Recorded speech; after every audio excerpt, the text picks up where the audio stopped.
Tapi nggak lama setelah itu, beberapa teman gue pingsan. Loh, kenapa gitu kan?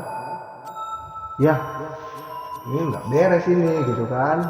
Udah nggak beres, bulu kuduk udah merinding segala macam gitu. Teman-teman gue tuh semuanya ngomong, lu tuh lari paling belakang. Enggak, gue yakin dia karena bentuknya dia, bajunya dia, dan itu ketika gue sikut.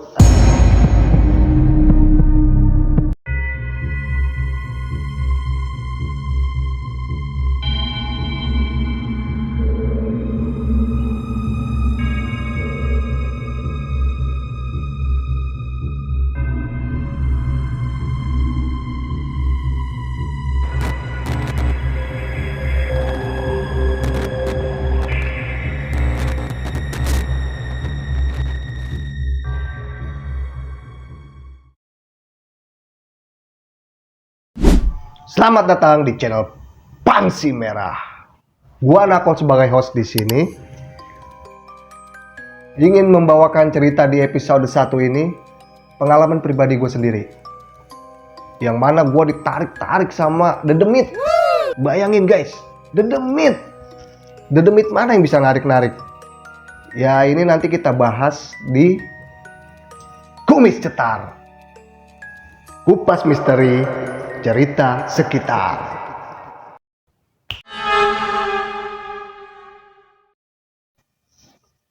Di kesempatan kali ini, gua bakal menceritakan salah satu pengalaman pribadi gua di tahun 2001 ketika gua itu masih beranjak dewasa lah. Gua tinggal di daerah Jakarta Timur, tepatnya di Pondok Bambu. Buat kalian yang tinggal di daerah situ, udah pasti nggak asing lah dengan lokasi kejadian yang gua alamin ini.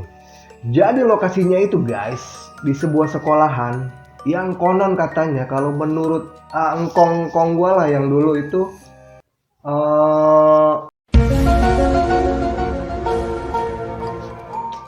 bekas rumah sakit pada zaman kolonial.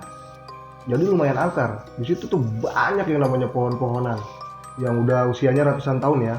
Contohnya kayak pohon beringin, pohon asem, pohon kapuk, pohon sengkon juga ada guys gitu guys.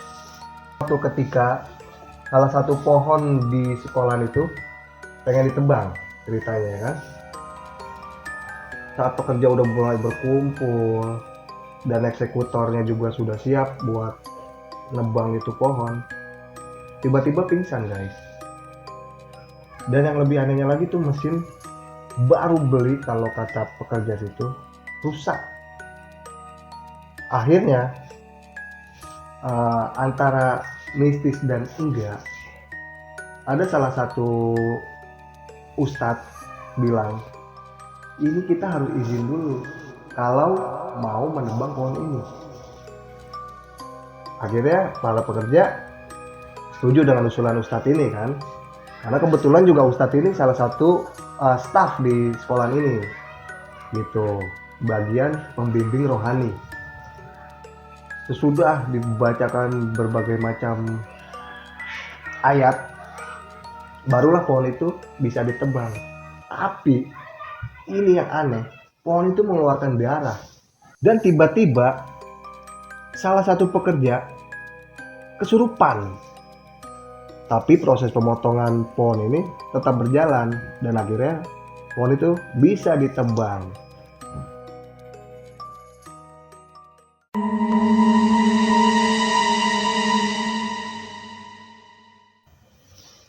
Dan kejadian mistisnya nggak sampai di situ aja guys.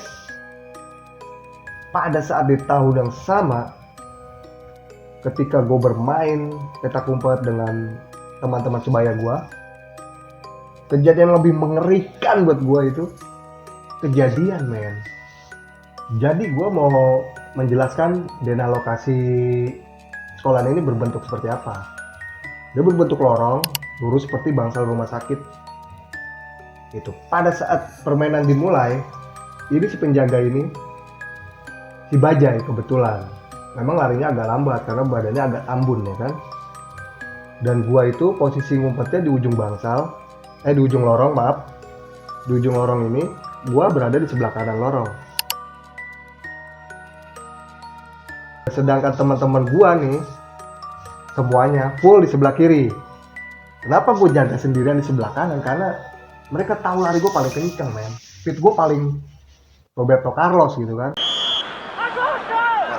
It's a 30-yard free kick with a 20-yard run-up.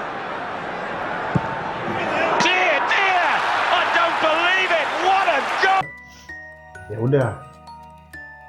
Ketika si Oki ini nongol di ujung lorong sebelah kanan, gue berteriak nih sama teman-teman gue, si Bajai datang. Otomatis dong gue lari, teman-teman gue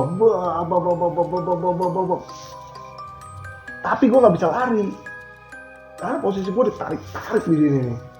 Itu tepat banget posisinya di bawah pohon asem yang gue bilang tadi, pohon asem yang udah ratusan tahun. Gue tarik karena gue nggak terima, gue sikut, dak 3 kali sikut sama jambat, set baru dilepas. Gue lari kenceng bot ke depan. Temen gue ngehe nih, ngapain narik gue? Itu cuma permainan gitu kan menurut gue gitu. Udah, gue kejar, gue tarik, gue bilang, anjing main lu gak usah begitu. Ribut lah, tapi dipisahin sama si Namor ini nih. Gak usah berantem, lu kenapa berantem gitu kan. Akhirnya gue cerita, gue ditarik-tarik, posisi gue lagi lari. Siapa yang narik-narik lu? Ya si Am. Lu tau dari mana dia narik-narik? Orang bentuknya dia yang narik-narik. Lihat baju gue belel men, baju gue men. Itu bener-bener belel, sumpah. Tapi di situ saksi mata ngomong, lu tuh lari paling belakang. Dan gak ada yang namanya orang di belakang lu. Nah, gimana? Tapi nggak lama setelah itu, beberapa teman gue pingsan. Wah, kenapa gitu kan? Ya, ini nggak beres ini gitu kan? Udah nggak beres, bulu kuduk udah merinding segala macem. Setelah beberapa menit, teman-teman gue yang pingsan ini bangun. Gue tanya, lu kenapa gitu kan? Pingsan. Tadi ada kaki gede banget di situ, bulunya tebel. Wah. Itu kita udah gak ngebayangin apa-apa, kita lari semuanya bubar. Wah, hancur-hancuran darah pokoknya. Nah, itulah salah satu pengalaman pribadi gua yang benar-benar gua akhirnya tahu kenapa makhluk halus itu bisa kita sentuh gitu, walaupun sebenarnya gua nggak sadar gitu kan, karena posisi gua kan sedang bermain. Mungkin kalau posisi gue sadar, gue udah pingsan duluan. Nah, ini buat teman-teman yang kira-kira punya cerita yang menarik seputaran mistis, entah apapun itu, bisa langsung kirim email ke bawah sini atau WhatsApp. Nanti tim kita bakal mengundang salah satu dari kalian datang ke acara kita. Buat teman-teman yang suka sama channel ini, jangan lupa like, komen, dan subscribe. Jangan lupa juga bunyiin tuh loncengnya tuh, biar kalian tuh tahu kalau ada video-video baru dari kita. Sekian dari saya, Nakol, salam waras.